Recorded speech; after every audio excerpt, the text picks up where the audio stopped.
4 minus 7 gives us negative 3, and again 4 minus 7 gives us negative 3. In the end, negative 3 multiplied by negative 3 gives us 9.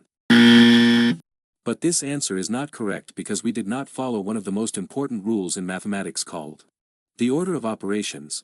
The order of operations tells us that when we face a mathematical expression, we cannot start solving it from anywhere we like. Instead, we must follow a specific order called the correct order of operations. The correct order of operations is known by a short acronym called PEMDAS. P stands for parentheses. E stands for exponents and roots. M stands for multiplication. D stands for division.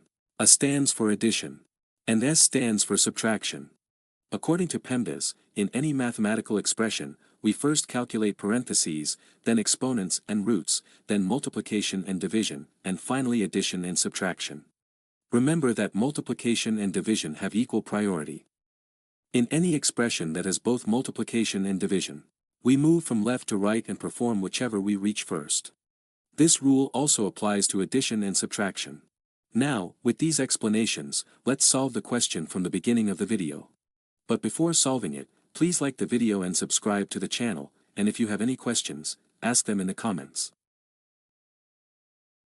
4 minus 7 multiplied by 4 minus 7, according to PEMDAS, we first calculate the expression inside the parentheses.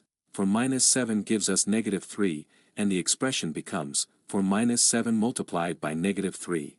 In mathematics, when a number is written next to parentheses, it means that the number is multiplied by the expression inside the parentheses. However, for simplicity, we usually do not write the multiplication sign. Now, in this expression, there is one subtraction and one multiplication. According to PEMDAS, multiplication has a higher priority than subtraction, so we perform the multiplication first and then the subtraction. Negative 7 multiplied by negative 3 gives us positive 21. In the end, 4 plus 21 gives us 25, which is our final answer.